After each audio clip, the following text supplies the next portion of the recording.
Bueno, buenas noches, señores. Ahí tienen a Bonco entrando. Miren, todo lo que están pidiendo, todo lo que están pidiendo que Bonco viniera a la membresía, ahí lo tienen. Que claro, ni Bonco, no sé por quién se va a perder que tenemos hoy a Milei No, solo para ustedes. Así claro que que sí. vamos a aprovechar, señores. Vamos a entrar con Javier Milei. Nosotros nos salimos. Javier, muchísimas gracias de nuevo. Te dejamos toda la pantalla para ti y a disfrutar. Nos sentamos tranquilos a disfrutar la conferencia. Bueno, buenas noches a todos. Y bueno, en primer lugar, deseo darle las gracias por permitirme participar de esta reunión y con todos los suscriptores de tu canal, querido Manuel. Bueno, la charla que voy a estar dando hoy es sobre, digamos, la potencia que tiene el capitalismo para erradicar la pobreza. Por eso, digamos, yo, digamos, he denominado el capitalismo como la máquina de la prosperidad. En ese sentido, cuando uno analiza, por ejemplo, mirando los datos de Angus Madison tiene dos libros, que en paz descanse el querido Angus Madison, que se llaman Macroeconomía Milenaria. Hay un libro que va desde el año 1000 al 2000 y hay otro que va desde el año 0 de la era cristiana hasta el año 2000. En ese contexto, lo que hace Angus Madison es básicamente medir población y PBI per cápita, ¿sí? Y PBI mundial a la luz de, por ejemplo, los hábitos de comida, el tipo de bienes que disponían y de esa manera poder ir aproximando al nivel de vida que se tenía en el mundo.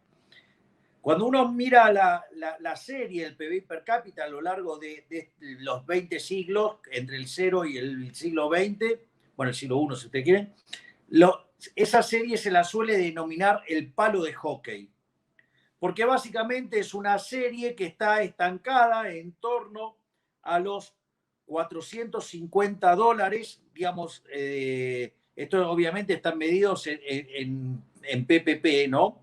¿Sí?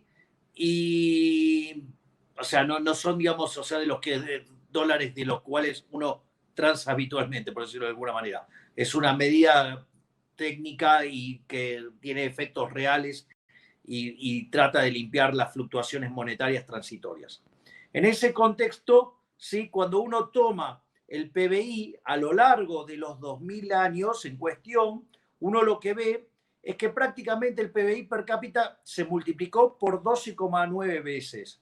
Ahora, cuando uno mira la serie, la realidad es que la serie prácticamente está constante durante los primeros 18 siglos. Es decir, el único salto que tiene la serie es un salto del 40%, ¿sí? Después del descubrimiento de América, ¿sí? Entonces, pero salvo ese salto, digamos, la serie permanece imperceptible y pega un giro fenomenal a partir del siglo, digamos, XIX. Entonces la explicación es, digo, ¿cómo puede ser que haya habido, qué es lo que pasó acá en el medio, sí, que genera este cambio fenomenal? Bueno, este cambio fenomenal, en realidad, digamos, o sea, el promedio o la mayor cantidad de economistas lo suele asociar con la revolución industrial. Hay otras lecturas, digamos, también, digamos, que arrancan antes y que tienen que ver con el capital humano y tiene que ver con cuestiones vinculadas al desarrollo de la imprenta y cómo se da a partir de ahí la proliferación del crecimiento, ¿sí? Pero la pregunta es por qué entonces, digamos, no se dio antes esa explosión. Si bien, digamos, entonces, por ejemplo, en ese contexto, aquellos que trabajan con esa hipótesis, que son, digamos, las derivadas de lo que se llama el modelo de crecimiento unificado de Oded Taylor, ¿sí? O teoría de crecimiento económico unificada de Oded Taylor, que une, digamos, la hipótesis malthusiana con la hipótesis del crecimiento endógeno, ¿sí? En realidad necesita lo que se llama un punto de quiebre y eso él lo da en el año, se le presenta concretamente en el año 1810 porque considera que ese punto de quiebre es cuando la población alcanza 1.000 millones de seres humanos. Ahora, la realidad es que cualquiera de estas cuestiones podría haber pasado, pero si no estaba el cambio institucional que implicó el capitalismo, esto no hubiera ocurrido. ¿Por qué? Porque estamos cansados de ver países que de repente son prósperos y pueden caer en la total y absoluta decadencia por el solo hecho de empezar a abrazar dosis crecientes de socialismo. Si ustedes quieren un buen ejemplo de eso, lo tienen en el caso de Argentina. Argentina en 1895 era el país más rico del mundo. Sin embargo, digamos, a partir de 1916, con la llegada de la Unión Cívica Radical al poder, sí, Argentina fue recibiendo cada vez dosis mayores del socialismo, mayor intervención, mayor regulación, mayor presencia del Estado, mayor presión fiscal para financiar un gasto público cada vez más grande. ¿El resultado cuál es? Es que hoy Argentina está 120 en el ranking mundial. O sea, y la realidad es que si Argentina sigue de esta manera y no hace un cambio de 180 grados en su política, sí, probablemente en 50 años se convierta en la villa miseria más grande del mundo. Pero de hecho, digamos, Cuba antes de la llegada de los Castros era un país próspero. Entonces, digamos, ustedes vean cómo en todos los lugares donde se mete el socialismo lo pudre todo. Miren, por ejemplo, lo que fue la Alemania comunista vis a vis a la Alemania capitalista. De hecho, el maldito muro se cayó en 1961, el propio día que lo construyeron. Ese fue el día de la caída del socialismo, cuando tuvieron que, porque originalmente uno podía pasar de un lado al otro del muro, de una Alemania a la otra. Pero ¿qué pasa? Empezó mucha gente a irse al lado capitalista. ¿Por qué? Porque el lado socialista no progresaba, porque se hundía, se estancaba, no funcionaban, estaban cada vez peor. Entonces, en ese contexto, digamos, ustedes pueden ver cómo un país donde tenían la misma cultura, las mismas personas, o sea, digamos, todo igual. Sin embargo, digamos, la diferencia con el marco institucional que brinda el capitalismo versus el del socialismo, digamos, es totalmente distinto y cómo el sistema funciona de una manera y otra. Mientras que entonces el capitalismo genera prosperidad, digamos, el socialismo genera miseria. No solo eso, digamos, esa experiencia también se dio con Austria y Hungría. Digamos, el imperio austrohúngaro fue separado en Austria y Hungría. En Austria hubo capitalismo, floreció. En Hungría había socialismo, se destruyó. ¿Sí? Corea del Norte contra Corea del Sur. Corea del Sur es el país del futuro. Corea del Norte es la propia imagen del retraso. Entonces, digamos, cuando uno mira esta situación, o sea, está claro que el eje central es una cuestión institucional. ¿Por qué? Porque, digamos, hoy el mundo ya tiene 7.800 millones de seres humanos y, sin embargo, los países que, aun cuando están, digamos, cuando están bien, cuando empiezan a abrazar ideas socialistas, le empieza a ir peor. Digo, el mejor ejemplo, por ejemplo, también moderno en América Latina es Chile. Chile, cuando se terminó yendo el asqueroso socialista de Allende, ¿sí? Digamos, o sea, se terminó su gobierno, ¿sí? ¿Cuál fue el tema? Chile era el segundo país más pobre de la región. Tenía cerca de 80% de pobres, tenía hiperinflación. Y sin embargo, ¿sí? Después de las reformas de mercado implementadas, digamos, durante la dictadura de Pinochet, digamos, pero que en lo económico abrazó la libertad, ¿el resultado cuál fue? El resultado fue que hoy Chile es el país más rico de América Latina, estaba a 20% de alcanzar la línea de país desarrollado, ¿sí? No solo eso, sino que además 8% de pobres, la mayor movilidad social ascendente, el 97% de los chicos termina la secundaria, entonces, y la distribución del ingreso no es tan mala como dicen. Entonces, en ese sentido, lo que uno tiene es que aquellos que abrazan las ideas de la libertad les va bien. Y fíjense que cuando empezó a derrapar Chile, empezó a derrapar con el segundo gobierno de Bachelet, cuando, digamos, los liberales y la derecha se desentienden de la batalla cultural, le ceden el terreno a la izquierda vuelve al poder, digamos, cuando es reelecta Bachelet, y vuelve con una agenda radicalizada a la izquierda, y Chile, que estaba entre los 5, oscilaba entre el ranking, el puesto 5 y el puesto 8 de los países con mayor libertad económica del mundo, termina cayendo en menos de un periodo al 20. Naturalmente, en ese contexto se detienen las inversiones, se detiene el crecimiento. Chile, que venía creciendo a tasa del 6% anual, ¿sí? Sistemáticamente, pasa a quedar estancado. Y después cuando viene Piñera, digamos, un cobarde, ¿sí? No, digamos, no sabemos si no supo, no quiso, no pudo, pero para mí, digo, es parte de esta cobardía de que cuando se filtran las ideas socialistas, después los mandatarios no se animan a ir contra la corrección política, contra lo políticamente correcto. Y en ese contexto, ¿sí? Bueno, Chile no logró levantar cabeza y miren cómo terminó. O sea, y si Chile empieza a seguir los pasos de Argentina, terminará siendo un país miserable. Fíjense Venezuela, un país con $1 millón per cápita en reservas de petróleo. Digamos, tienen un éxodo de personas enorme, tienen una situación de 96% de pobres, 80% de indigentes, tienen hiperinflación hace más de 3 años, ¿sí? Tienen un ingreso per cápita diario, ¿sí? De menos de $1, concretamente 72 centavos de dólar. Entonces, evidentemente, todo lo que toca el socialismo lo destruye. La forma de salir de esta miseria es volver a abrazar las ideas de la libertad. Y por más que hoy la situación de Cuba sea desesperante, yo les cuento que cuando Erhard lanzó el programa económico alemán del milagro económico alemán, mientras que estaba siendo ocupado por los aliados y que anunció su programa un domingo porque los jerarcas de los aliados estaban jugando al golf, lo que hizo fue abrazar las ideas de la libertad y eso fue lo que generó la prosperidad. En 3 días desapareció el desabastecimiento.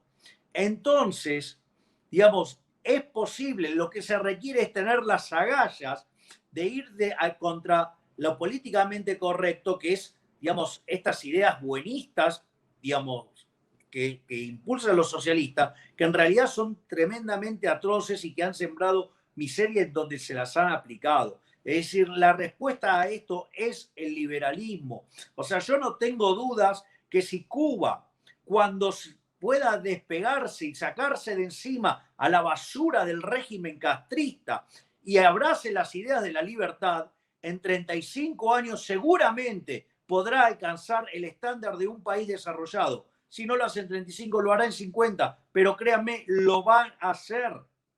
Lo que yo voy a hacer a lo largo de los próximos minutos es mostrarle el milagro del capitalismo, ¿sí? Porque, Dios, la revolución industrial no hubiera existido si antes no hubiera existido esa revolución institucional impulsada por el liberalismo que tiene que ver con el derecho de propiedad. Por eso tampoco, digamos, funcionan los países socialistas, porque no hay derecho de propiedad. En ese contexto, digamos, lo primero que voy a hacer yo es una revisión cuantitativa de cómo el mundo fue acelerando el crecimiento, ¿sí? De la promesa del capitalismo de converger y hacerlo rápidamente existe y están los números que lo avalan. Y conforme avance, digamos, el mundo, ¿sí? Esa velocidad es cada vez más rápida. Entonces, lo que voy a hacer es concentrarme en la cuestión cuantitativa. Es decir, que esto no es solo una declaración. Nosotros tenemos para tirarle por la cabeza a los zurdos de mierda los datos. Los datos están de nuestro lado. ¿Sí? Entonces, vamos a revisar los datos. Yo les dije, si yo miro los primeros 20 siglos de la era cristiana, o sea, desde el año 0 hasta el año 2000, el PBI per cápita se multiplicó por 12,9 veces. Pero más de 9 veces lo hizo en los últimos 200 años. Es decir, luego de la aparición del capitalismo. Y ahora, digamos, lo que voy a hacer es ir detallando la tasa de crecimiento del PBI per cápita. Si yo tomo los 2000 años enteros, esa tasa es del 0,13%. Sin embargo, como yo les conté, hay un quiebre en la serie que se da a partir del siglo XIX. Entonces, fíjense, si yo tomo la tasa de crecimiento del año 0 al año 1800, la tasa de crecimiento del producto per cápita es del 0,02%. Para que se den una idea, si uno quisiera duplicar el PBI per cápita a esa tasa, necesitaría 3.500 años para duplicar el PBI per cápita. Sin embargo, cuando uno mira lo que pasó en la economía entre el año 1800 y el 1900, la tasa de crecimiento se multiplicó por 33. Saltó a 0,65%. Y ahí, digamos, el mundo, para poder duplicar su PBI per cápita, pasó a necesitar 107 años. Cuando uno toma lo que pasa en lo que es el siglo XX, o sea, entre 1900 y el año 2000, la tasa de crecimiento salta a 1,58%. Y eso implica que para duplicar el PBI per cápita se necesitan 44 años. Ahora, cuando uno desagrega las series también del siglo XX, ve que también hay aceleración. Y cuando entonces mira la primera parte del siglo XX se crece al 1,06 y en la segunda parte se crece al 2,1. Esto quiere decir que ese 44 que vimos en promedio es 66 años para el primer tramo y 33 para el segundo. Y hoy el mundo viene creciendo a más del 3%. Si ustedes se fijan, en los primeros 20 años del siglo XX se duplicó el PBI per cápita del mundo. Es más, si el mundo sigue a este ritmo, va a poder multiplicar por 60 el PBI per cápita. Y eso quiere decir que en un siglo habremos logrado 4,8 veces más de lo que logramos a lo largo de 20 siglos. Esto es un milagro, estamos frente a un milagro maravilloso. Es decir, no sabemos cómo va a ser el futuro, lo único que sabemos es que va a ser mejor si solo si abrazamos las ideas de la libertad. Y si abrazamos el socialismo, lo único que sabemos es que nos vamos a convertir en miserables. Por eso, Dios, les voy a repetir nuevamente las tasas de crecimiento. Entre el 0 y el 1800, 0,02%. Siglo XIX, 0,65. Primeros 50 años del siglo XX, 1,06. Segundos 50 años del siglo XX, 2,1. Y lo que va del siglo XXI, 3,5%. Es decir, hay una explosión de crecimiento económico. Es decir, todo lo que dice, por ejemplo, Tomás Piketty está mal. Está mal. Y es solamente un mero artificio de los socialistas para robarse el dinero de los que le va bien. Y les voy a decir más, hay más todavía. Hay un estudio de hace unos años sobre cómo las cuentas nacionales subestiman, ¿sí?, la evolución del PBI per cápita porque subestiman el progreso tecnológico. Y ese número se estima en 1,15. Quiere decir que en la segunda parte del siglo XX el PBI per cápita no creció al 2,10, creció al 3,25. Y en realidad hoy el PBI en el mundo está creciendo no al 3,5, sino que está creciendo al 4,75. Por lo tanto, digamos, estamos frente a una situación verdaderamente fenomenal. Es decir, se los repito, no sabemos cómo será el futuro. Lo único que sabemos es que si abrazamos las ideas de la libertad, ese futuro será muchísimo mejor. Y ojalá que cuando ingrese el nuevo sistema a Cuba, que ese sistema sea liberal, ¿sí? Y en caso de ser liberal, yo voy a estar dispuesto a acompañar a los liberales que ganen para entrar en Cuba, en esa Cuba libre, y que el liberalismo la convertirá en una Cuba próspera y que además, es decir, la llevará a ser una potencia mundial si solo sí abraza las ideas de la libertad. Ahora vean ustedes, porque esto también es muy importante, cómo a lo largo del tiempo la cantidad de años necesarios para duplicar el PBI per cápita es cada vez menor.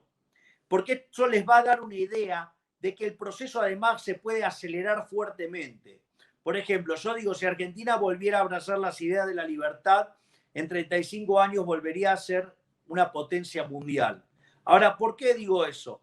Y le digo, mire, no solo eso, sino que además en los primeros 10 años se lograría más del 50% de esa convergencia. En la literatura de crecimiento económico eso se llama convergencia. Hay convergencia alfa y convergencia beta, ¿sí? Ahora, si uno hace las reformas de mercado, digamos, se da la convergencia alfa, es decir, que tarde o temprano van a alcanzar, digamos, el pelotón de los países desarrollados. Y eso cada vez tarda menos en el tiempo. Fíjense, Reino Unido duplicó su PBI per cápita en 58 años. Lo hizo desde 1780 a 1838. Después lo hizo Estados Unidos. Tardó 47 años y lo hizo arrancando en 1839. Japón tardó 34 años, arrancando en 1885. Italia tardó 21 años, arrancando en 1890. España tardó 18 años, arrancando en 1950. Corea del Sur lo hizo en 9 años, arrancando en 1978. Y China lo hizo en 7 años, arrancando en 1987. Es decir, cuando ustedes se fijan, conforme avanzamos en el tiempo que demanda duplicar el PBI per cápita cada vez es menor. Es decir, cuando ustedes crecen a tasa del 10%, están duplicando el PBI per cápita en 7 años.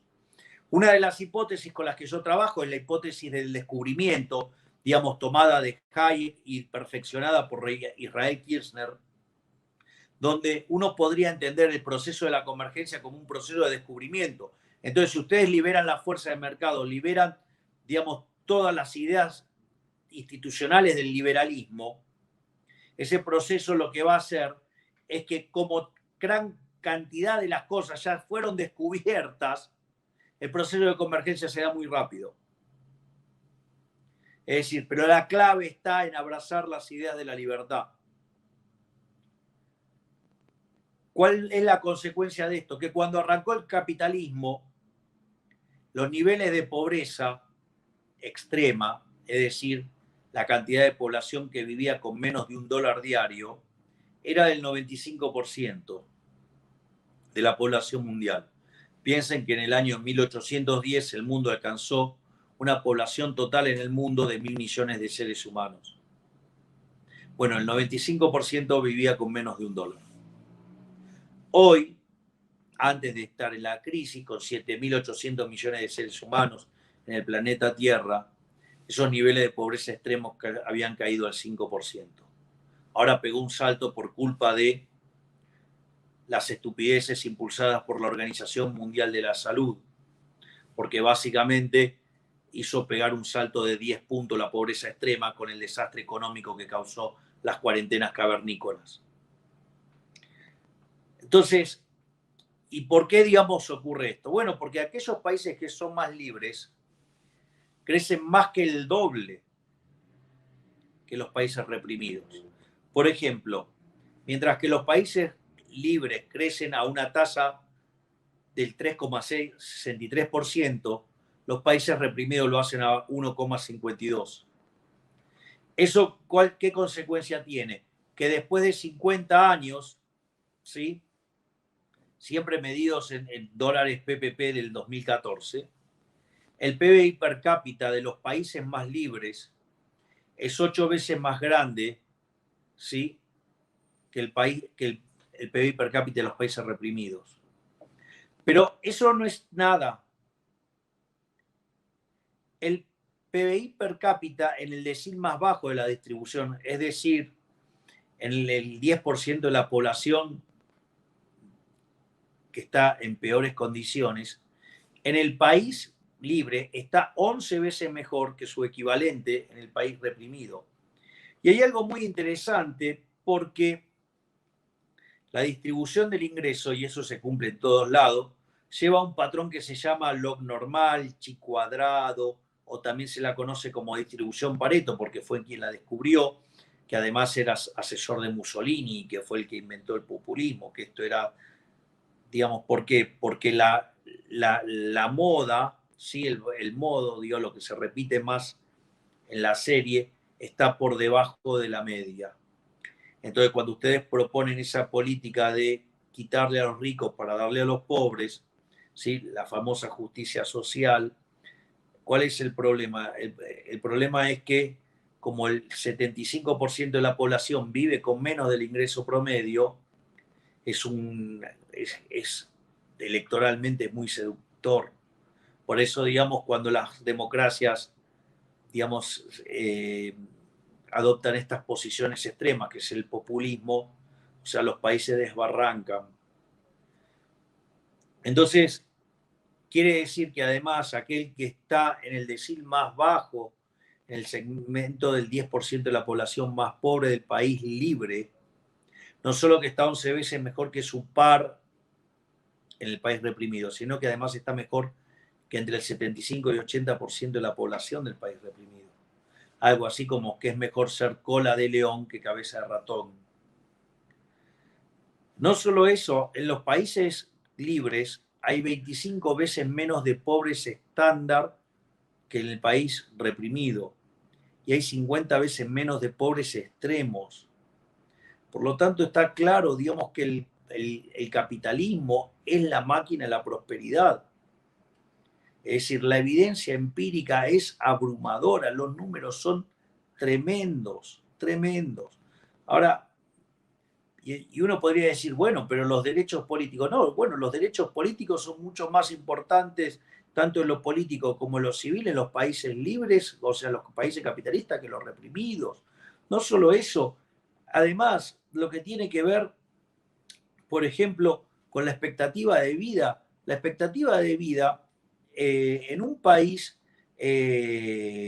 libre es 25% más grande que la de un país reprimido, porque en el país libre es 80 y en el país reprimido es 64. Entonces, digamos, o sea, vamos, no, digamos, no hay con qué darle. O sea, es así. O sea, los números son demasiado contundentes. O sea, digamos, uno no puede, a veces, no puede entender cómo todavía tengamos que estar discutiendo este tipo de cuestiones. La evidencia empírica es abrumadora. Es decir, no hay mejor negocio como para sacar gente de la pobreza que abrazar las ideas de la libertad. Entonces, ¿sobre qué se basa el liberalismo? Porque esta es la parte importante. El liberalismo tiene básicamente 5 instituciones, o sea, que la respaldan. Una es la propiedad privada, la otra son los mercados libres, la tercera es la competencia, la cuarta es la división del trabajo y la quinta es la cooperación social. Y es importante que estas instituciones trabajan, por ejemplo, propiedad privada y mercados libres van de la mano, y división del trabajo y cooperación social también. Entonces, ¿por qué es importante la propiedad privada? ¿Por qué es importante la propiedad privada? Porque es elemental y fundamental para la coordinación del sistema económico. Hay un trabajo hermoso de Hayek que se llama Sobre el uso de la información en la sociedad, donde básicamente describe cómo trabaja el sistema de precios y cómo el sistema de precios coordina a la sociedad. El sistema de precios es un mecanismo, vendría a ser como el sistema de precios a la economía, como el sistema nervioso al cuerpo humano. Es lo que lo hace funcionar. En ese contexto, lo que uno tiene es que el sistema de precios cumple una tarea que es la de generar un registro histórico de coordinación y de ajuste. O sea, el registro histórico es un mecanismo de transmisión de información. ¿Cómo funciona? Yo vengo y le entrego mi teléfono a Manuel, o así, Manuel me paga una determinada cantidad de dinero. Cuando hago esa transacción con Manuel, eso lo que hace es fijar un precio. Determina un precio. Un precio es un registro histórico. Pero ese registro histórico se convierte en una señal que se transmite al resto de la sociedad. Cuando el resto de la sociedad mira ese precio, algunos deciden ser consumidores, compradores, y otros deciden ser productores, es decir, se produce una coordinación. Y si la cantidad demandada excede a la cantidad ofrecida, subirá el precio. Y en el caso opuesto, el precio caerá. Es decir, se produce un proceso de generación de información, se transmite la información, hay coordinación y ajuste. Ahora, todo ese proceso es viable y posible si solo si existe propiedad privada. Porque el supuesto fundamental es que el teléfono que yo le di a Manuel es mío. Y el dinero que me dio Manuel a mí es de él. Es decir, que en el fondo el mercado, lo que se transa en el mercado son derechos de propiedad. Y ahí entonces viene la importancia del derecho de propiedad. ¿Por qué falla siempre el socialismo? Porque al no haber propiedad privada no hay cálculo económico. Es decir, si yo no soy el dueño del teléfono que le tengo que dar a Manuel, me importa nada cuánto me da, cuánto no me da lo mismo. Y si el dinero que Manuel me va a dar, digamos, no es de él, le va a pasar lo mismo, no le importa. Entonces, esa señal no es precio, es cualquier cosa, es un registro. Por eso, digamos, fíjense que una de las cosas que hacían en la Unión Soviética, mandaban espías a Estados Unidos para conseguir los precios, para tener datos de precios. Pero de vuelta, los que manejaban las empresas eran los dueños de las empresas. Es una gran diferencia, aunque no lo crean. Es decir, no es lo mismo manejar la propia que la de otro. Las consecuencias no son las mismas. Entonces, en ese contexto, vean lo importante de la propiedad privada, porque si no hay propiedad privada es imposible hacer cálculo económico. Si no se puede hacer cálculo económico, entonces no hay sistema de precios, no hay eficiencia. Por eso todos los sistemas socialistas son ineficientes, porque si no hay precio, ¿por qué, digamos, cuál es la diferencia entre hacer una ruta de asfalto, hacerla de oro o de cristal? Si total, no hay precio, me da lo mismo. Y todos sabemos que no da lo mismo. No da lo mismo. Eso sí, en los regímenes socialistas las rutas se pagan como si fueran de oro, pero están destrozadas. Bueno, se llama socialismo. Si ustedes se fijan, yo le dije que esta institución está ligada a los mercados libres. ¿Por qué los mercados libres? Los mercados libres quiere decir mercados sin intervención del Estado. ¿Por qué? Porque cuando se mete el Estado cobrando impuestos, ¿qué es lo que hace? Ensucia la señal de precios. Al ensuciar la señal de precios, esa información que viaja al sistema está contaminada. Y cuanto mayor sea la intervención del Estado, más contaminada está la señal. Y cuanto más contaminada la señal, el sistema peor funciona. En el límite, la intervención es total, se llama comunismo y ya sabemos que es un sistema que lo único que genera es hambre, o sea, escasez. Bajo esa situación, por eso trabajan de manera conjunta la propiedad privada y los mercados libres, que quiere decir la no intervención estatal. De hecho, hay un libro maravilloso de Ludwig von Mises que se llama Intervencionismo, el mito de la tercera vía, que se puede estudiar y complementar con el caso del libro que se llama Camino de servidumbre de Friedrich von Hayek, que la idea, yo la voy a sintetizar los dos libros en el mismo argumento. Hay dos sistemas, está el capitalismo y está el comunismo, o sea, el socialismo real. Y cualquier solución intermedia es inestable y tiende al socialismo real. Entonces, eso no es un punto menor, porque querer ir o sea, no es válida la teoría del valor medio. Ustedes miran un político y dicen, bueno, está este extremo, está el otro, entonces voy por el medio. Eso está bien. No, está mal. Primero que hay que plantear siempre la discusión en el plano moral. Entonces, en el plano moral ustedes se van a dar cuenta si algo está bien o está mal. Y ustedes se van a dar cuenta que cuando hacen eso, todas las políticas que emanan del socialismo son inmorales. Porque están basadas en la envidia, en el odio, en el resentimiento, en el trato desigual frente a la ley, en el robo y en el asesinato. Si alguien puede adherir a esos valores, bueno, entonces se declarará felizmente socialista. Pero, sin embargo, los socialistas, o sea, han tenido un marketing tan bueno que han logrado, digamos, o sea, es tan fuerte el sentimiento de envidia de la gente y la gente de querer ocultarlo, ¿sí? Bajo la pátina buenista del socialismo, que digamos, no, ¿cómo puede ser que nos ganen?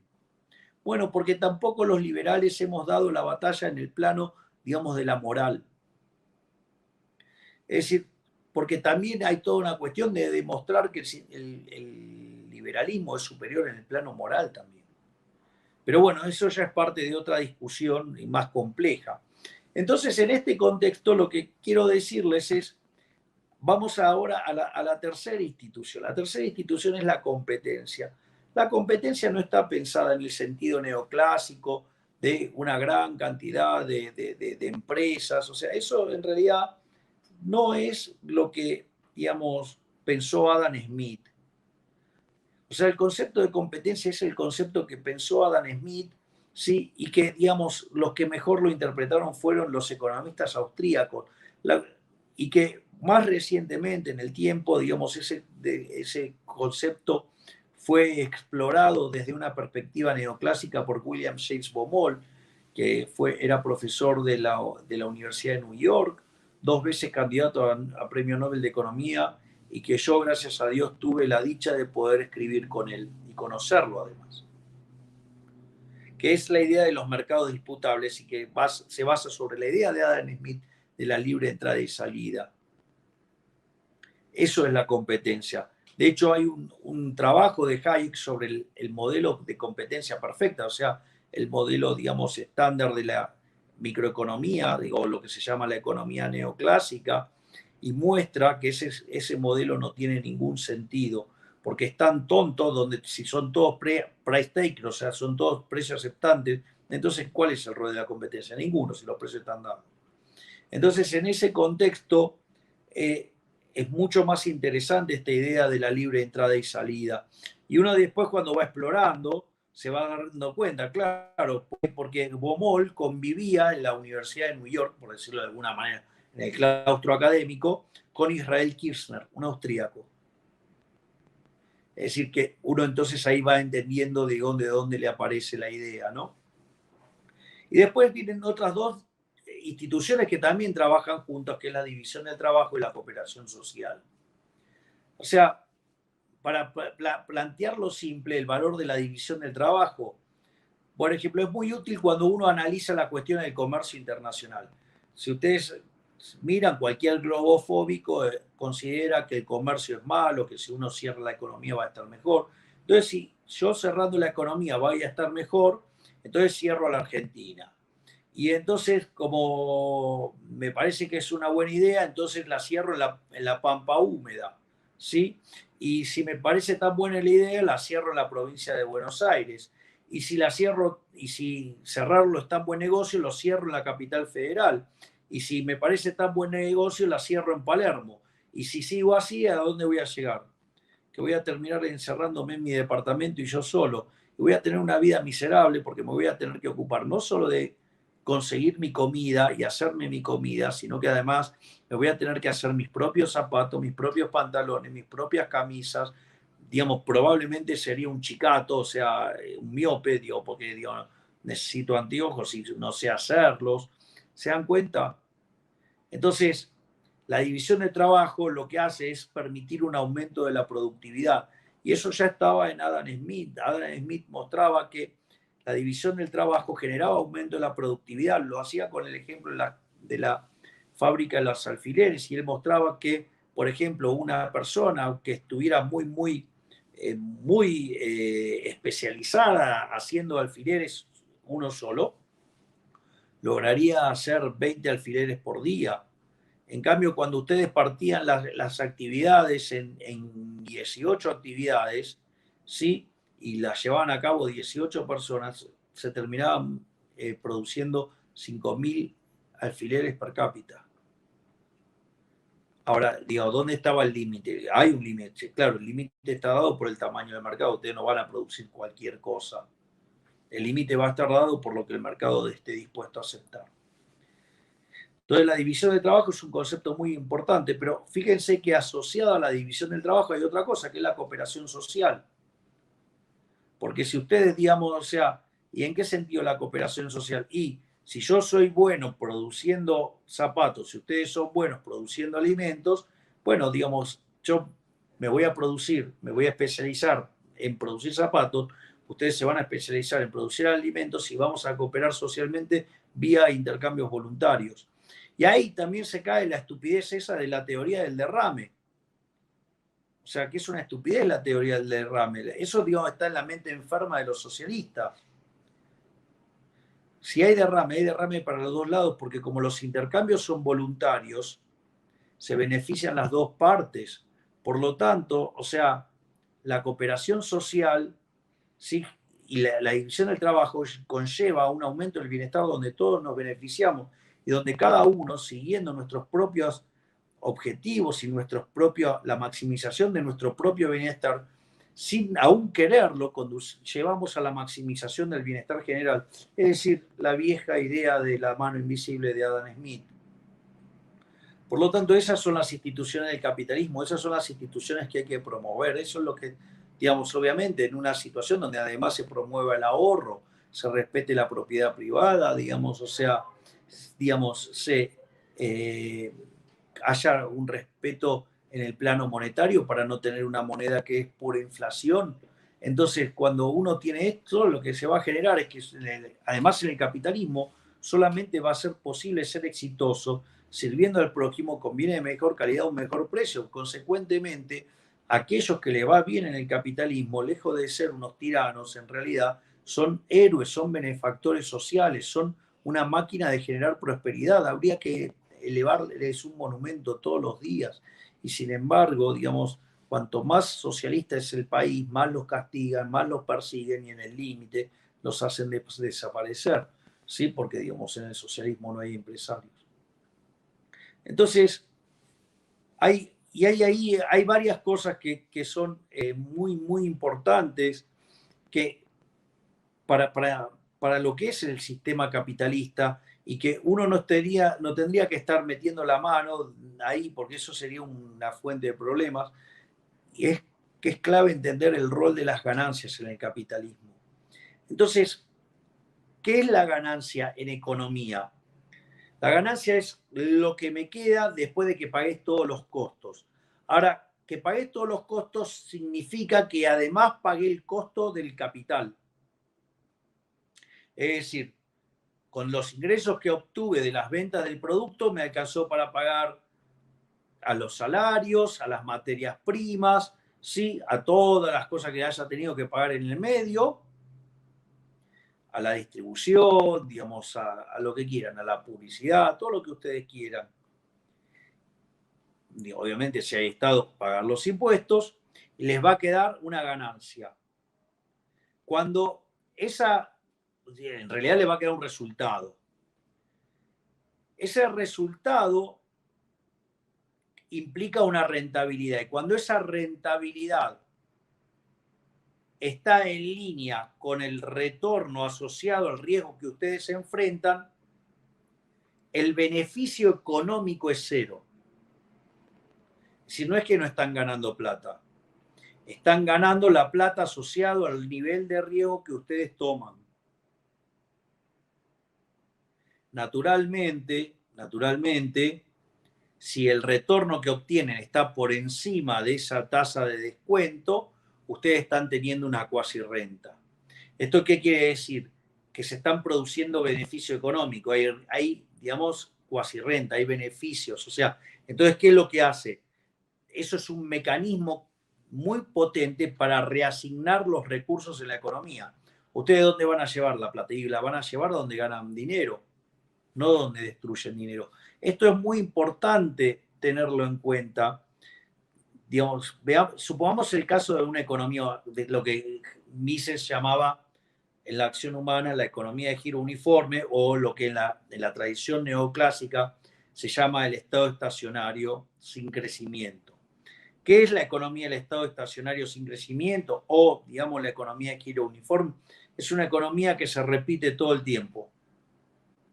Naturalmente, en una economía que se repite todo el tiempo, no puede haber ganancias extraordinarias, no puede haber beneficio económico, no puede haber cuasi renta, porque si no, no sería giro uniforme. Digo, tendrían que reasignarse los recursos desde los sectores que están ganando menos que el retorno de equilibrio, por decirlo de alguna manera, si existiera tal cosa, y se deberían asignar a aquellos sectores que están teniendo cuasi renta. Por lo tanto, en el estado estacionario o en la economía de giro uniforme no existen cuasi rentas, no existe beneficio extraordinario. O sea, en ese contexto, ¿qué es lo que pasa? Supongamos que ahora la población cambia de preferencias y ahora quiere tener más del bien A y menos del bien B. Lo que va a suceder es que el precio del bien A, en términos del precio del bien B, va a tener que subir. Por lo tanto, el negocio en B va a ser menos rentable y el negocio en A va a ser más rentable. Entonces, ¿qué es lo que va a pasar en la economía? Se van a quitar recursos del sector B y se los va a llevar al sector A. Porque básicamente lo que hace, digamos, el sistema de precios es manifestar las necesidades más urgentes de los individuos. Por eso es una locura lo que se hizo durante la pandemia del coronavirus, que, por ejemplo, se estaban caros, había que demandar mucho barbijo, entonces subía el precio de los barbijos. Entonces los gobiernos querían controlar el precio de los barbijos. No, o sea, lo único que estaban haciendo con eso era hacer que el precio en negro fuera muchísimo más alto, ¿sí? Castigar a los que menos tienen y además que hubiera menos. Es decir, que el remedio terminaba siendo peor que la enfermedad. Lo mismo pasó con el tema de los respiradores. Y sin embargo, ¿quién arregló el problema? ¿Lo arregló el Estado? Jamás lo arregló el Estado. ¿Quién lo arregló? El sector privado. Porque las empresas de autos, como digamos, estaban las cuarentenas y no estaban produciendo, no estaban vendiendo autos, en lugar de dedicarse a producir autos, ¿qué se dedicaron? Se dedicaron a producir respiradores. ¿Necesitaron del Estado para eso? No, lo hicieron solos. ¿Por qué? Y porque si no quebraban. ¿Por qué? Porque si no perdían plata. Entonces, para defender el valor, reasignaron el capital. Se dieron cuenta que podían utilizar ese capital en otra cosa. ¿Era lo óptimo? No, bueno, pero era lo menos malo, si ustedes quieren, digo, pero era la forma de, digamos, pasar este shock transitorio. ¿Sí? Porque, digamos, la naturaleza del shock era una naturaleza transitoria. Por lo tanto, lo que hay que tener en cuenta también acá es que el capital no lo tiene, digamos, el que más tiene o, digamos, o quien el gobierno decide o algo ex ante. En realidad, el que determina quién es el dueño del capital es básicamente el consumidor, porque si el consumidor, digamos, yo puedo producir un auto XX. Ahora, digamos, si yo hago un modelo malo, ¿qué va a pasar? La gente no me va a elegir, voy a ir a la quiebra, o sea, el capital lo va a tener el que hace bien el auto. Por eso es que en capitalismo solamente se puede ser exitoso sirviendo al prójimo con bienes de mejor calidad o un mejor precio. Si no, van a terminar quebrando. Si esto no pasa, yo les digo algo, miren siempre el Estado, porque si esto no funciona es porque se metió el Estado en el medio, porque el Estado metió la cola, o sea, el diablo metió la cola. Les recomiendo una charla de Jesús Huerta de Soto sobre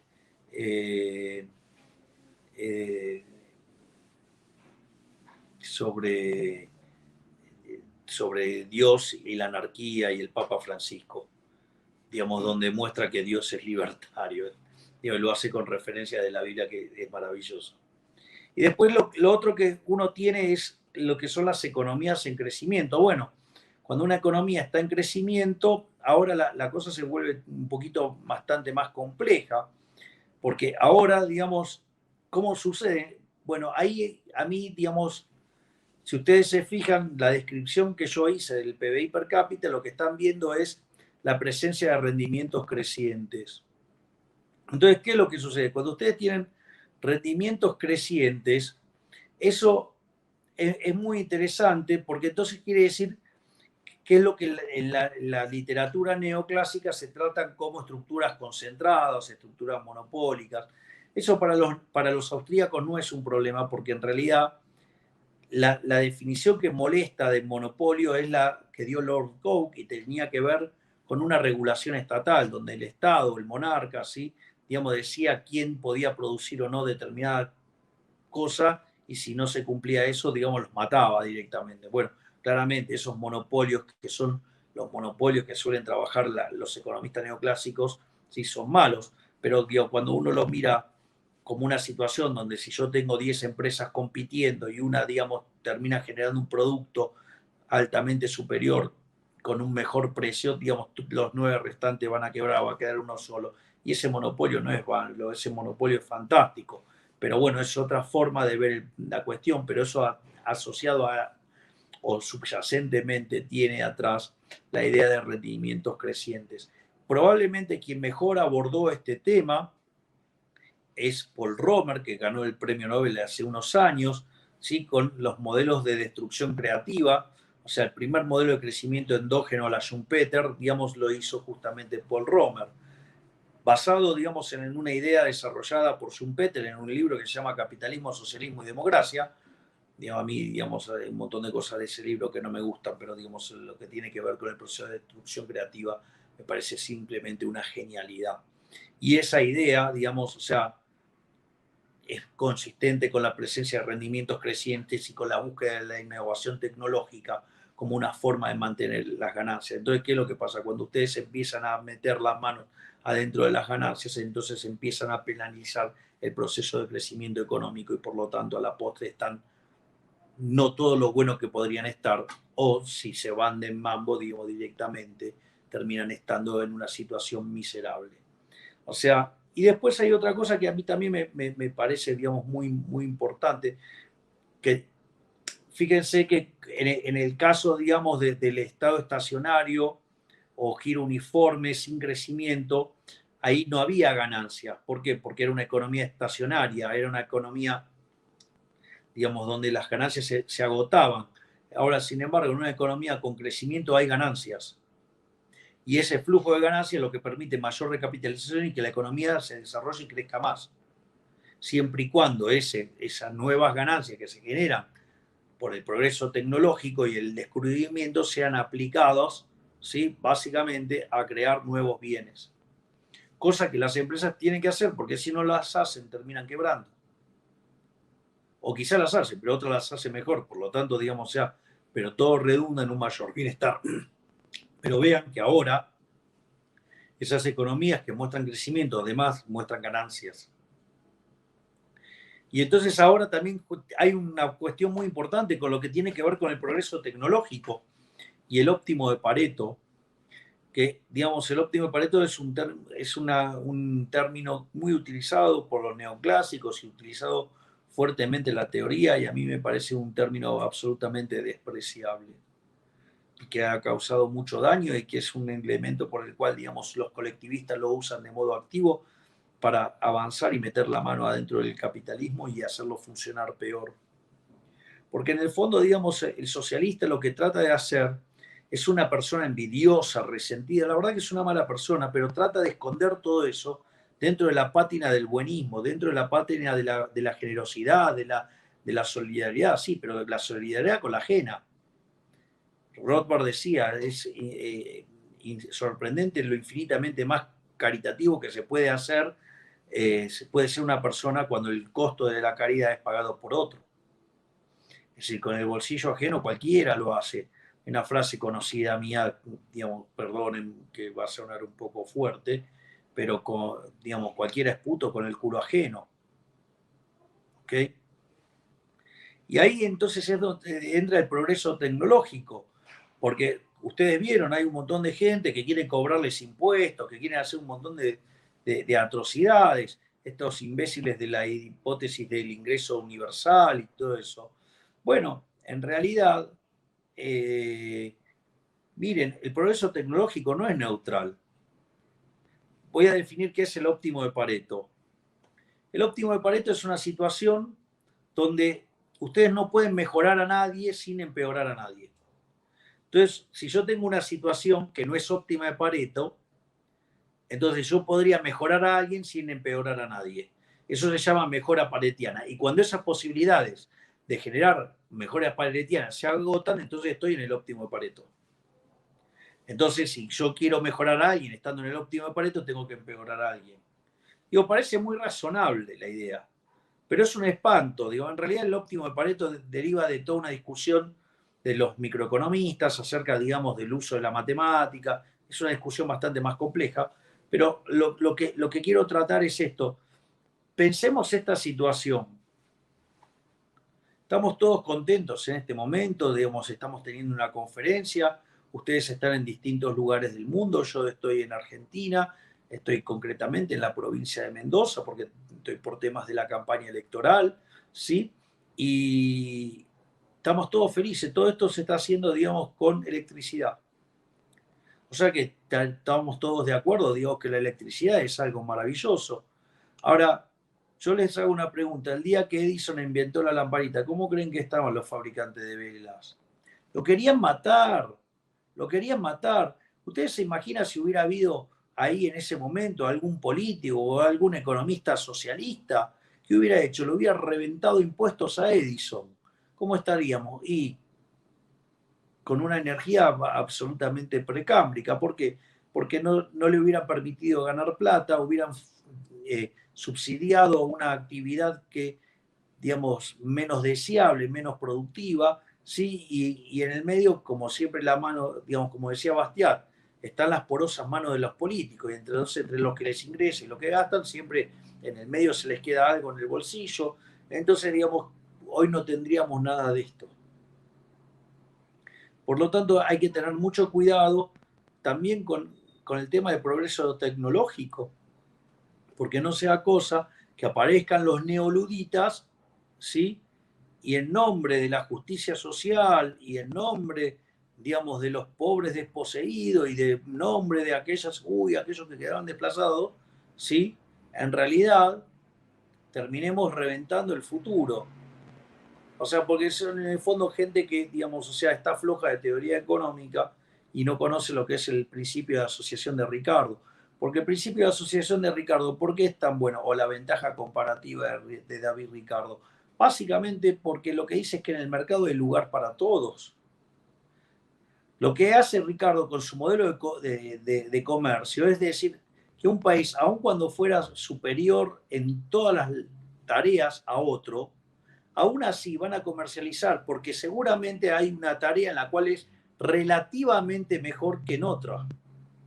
Es decir, yo puedo ser mejor que ustedes produciendo zapatos y produciendo alimentos, pero quizás soy tan, pero tan eficiente produciendo alimentos que aun cuando ustedes sean menos eficientes que yo en todo, a mí me va a convenir que ustedes produzcan zapatos. ¿Por qué? Porque, digamos, a mí me conviene producir alimento. Porque en eso soy, digamos, más productivo relativamente. Aún contra mí mismo, ¿no? O sea, soy más productivo. Y aun cuando sea más productivo absolutamente en todo mejor que ustedes, no importa, pero hay lugar para todos. Porque a mí me conviene que ustedes hagan los zapatos. ¿Para qué? Para que yo pueda liberar recursos y producir aún muchísimo más alimentos y poder tener muchísimos más zapatos. Entonces, en el mercado hay lugar para todo. Por eso es una falacia de la izquierda cuando dice, no, en realidad es una economía para pocos. No, no es una economía para pocos. Es economía para todos. Es bienestar para todos. Entonces, ahí, básicamente, y otra cosa que tienen que desterrar es el mito de los países nórdicos. Mire, por ejemplo, si hay algo que es muy importante para lo que tiene que ver con el desarrollo es, por ejemplo, el ranking de Doing Business. O sea, ya digamos, o sea, más allá del índice de libertad económica, ¿no? Porque yo miro libertad económica, ¿sí? Y entonces encuentro, por ejemplo, en el lugar 11 Islandia, en el 12 Dinamarca, en el 15 Suecia, en el 16 Finlandia, en el 23 Noruega. O miro, por ejemplo, Doing Business, ¿no? Entonces tengo a Dinamarca tercero, Noruega octavo, Suecia décimo, Finlandia décimo tercero, Islandia vigésimo tercero. Es más, cuando ustedes le plantean a un socialista, dice, bueno, donde el socialismo funciona mal. Entonces usted le dice, bueno, pero Venezuela es socialista. Entonces, ¿saben lo que le dice? No, no, no. Venezuela no es socialista. Hay propiedad privada. No es socialismo. O sea, siempre niegan que, digamos, que haya socialismo. Entonces, es interesante porque entonces hay un índice del respeto de los derechos de propiedad privada. Les voy a pasar quiénes están en los mejores niveles. En el 1 está Finlandia, en el 4 está Noruega, en el 6 está Suecia, en el 12 Dinamarca, en el 20 Islandia. Entonces que no me vengan con los nórdicos, porque la definición de ellos, como en realidad se respeta la propiedad privada, en ninguno de esos países es socialista. Por lo tanto, no se pueden apropiar del éxito. O, por ejemplo, miren, digamos, le voy a dar una lista de países, por ejemplo, que no tienen leyes de salarios mínimos ni indemnización. O sea, mercados laborales, según los socialistas, salvajes. Le voy a dar una lista. Noruega, Dinamarca, Suecia, Islandia, Finlandia. Todos esos países no tienen salario mínimo ni indemnización. Es decir, que también es un mito y es una mentira el socialismo de los países nórdicos. Es decir, la única forma de salir adelante es abrazar las ideas de la libertad. El liberalismo y el capitalismo, que es su sistema económico, es la máquina de producir prosperidad. Por lo tanto, yo no tengo dudas, a la luz de la evidencia empírica, a la luz de lo que pasó en Argentina, ¿no? En 1860, en un país de bárbaros, en 1935, después de aplicar las ideas de Alberti, a partir de 1860, en 35 años se convirtió en el país más rico del mundo.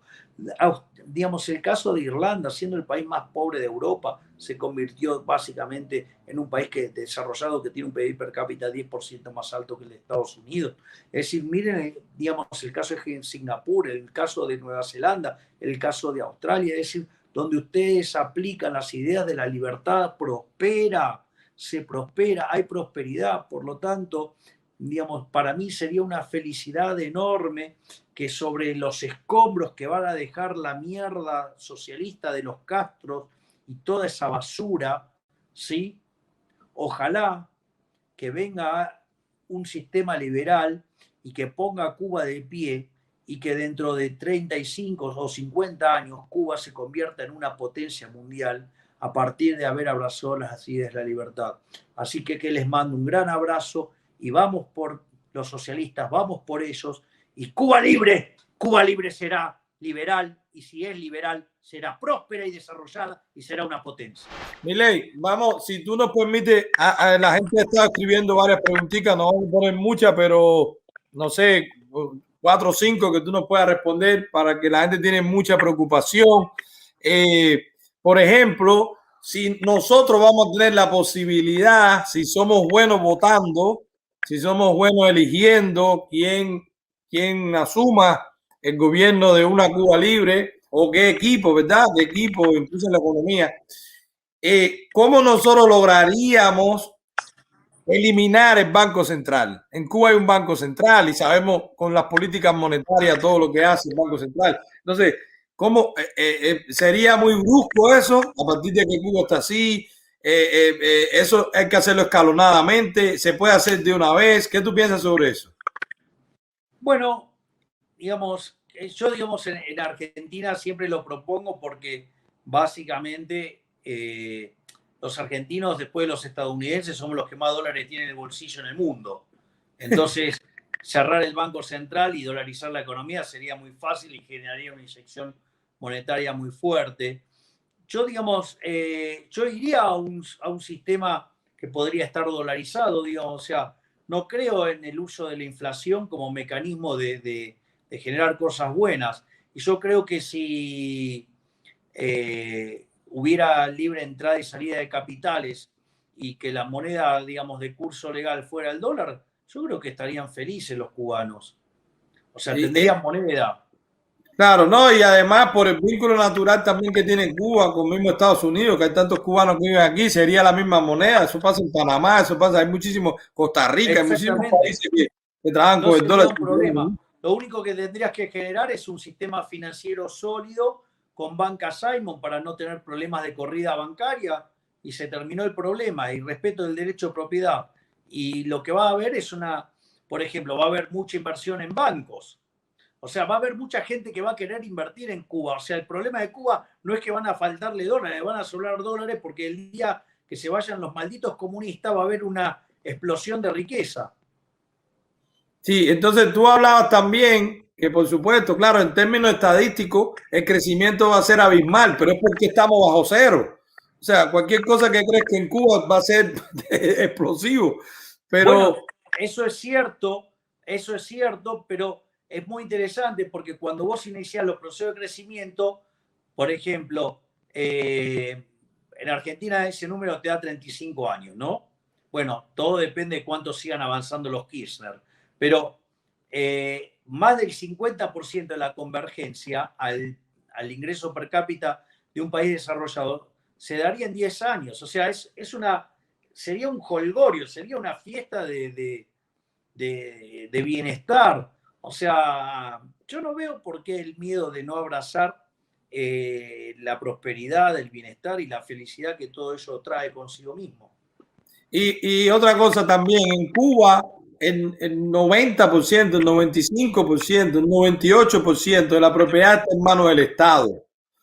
¿Qué experiencia se puede tomar en Cuba? Por ejemplo, yo he estudiado mucho lo que pasó en el bloque socialista, que ellos crearon unas empresas que eran las que liquidaban las otras empresas, pero entonces ahí hubo mucha corrupción, ahí se vieron los oligarcas de Rusia.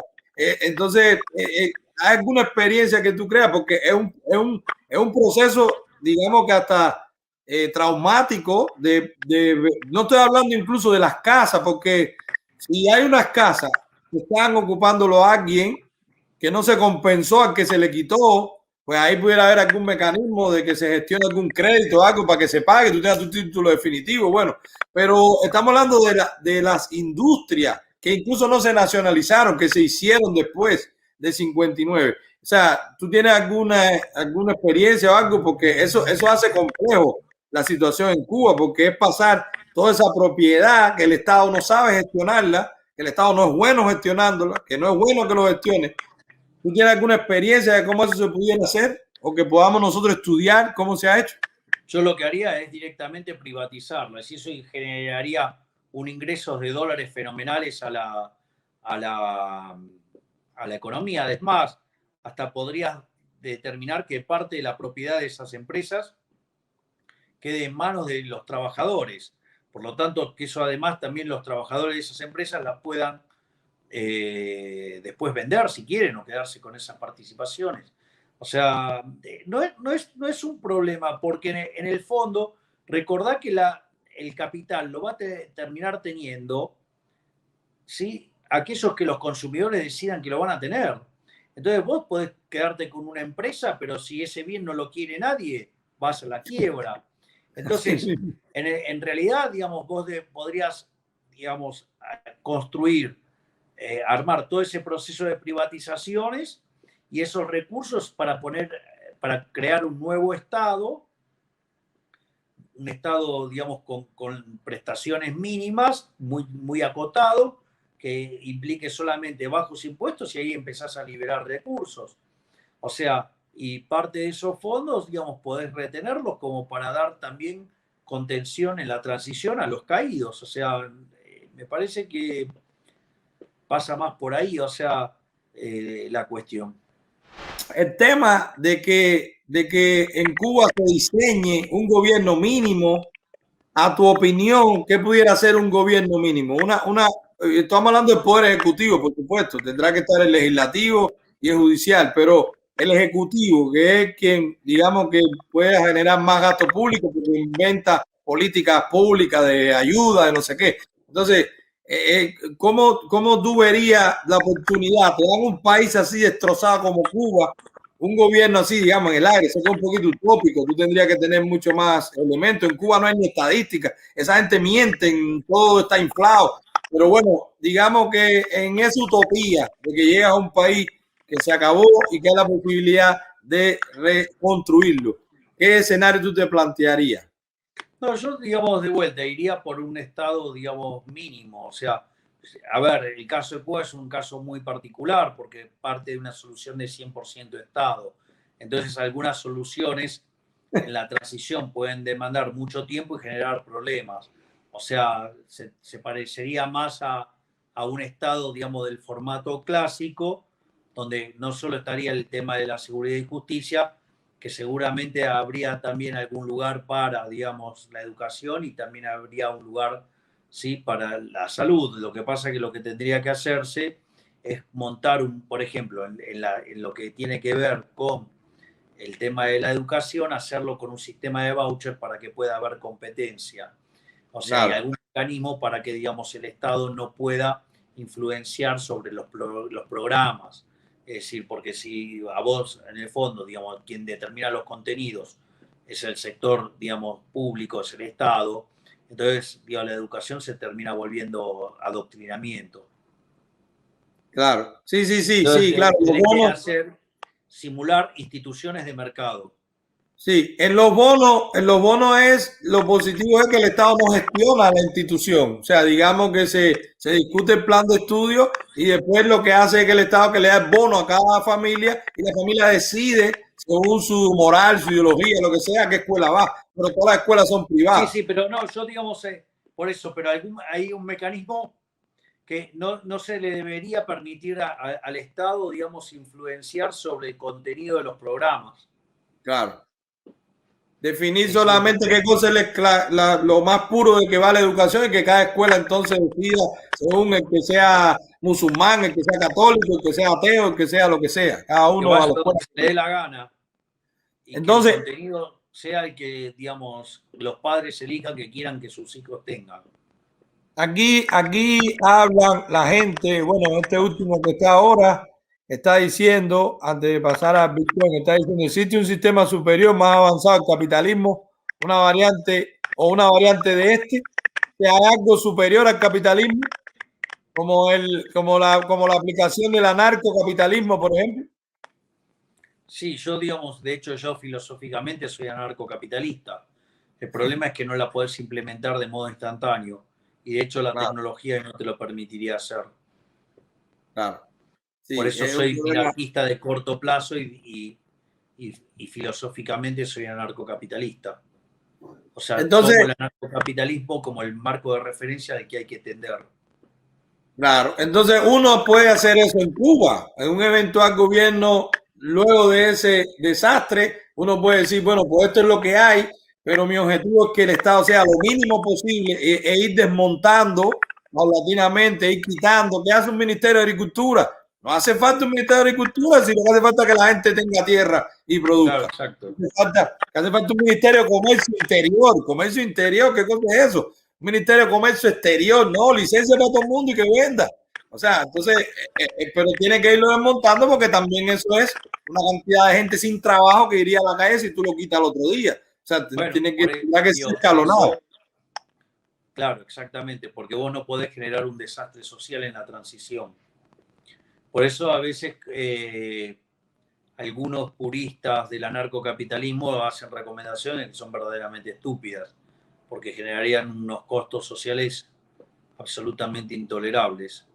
Bueno, de hecho, mucho de las experiencias fallidas del liberalismo tiene que ver con eso, ¿no?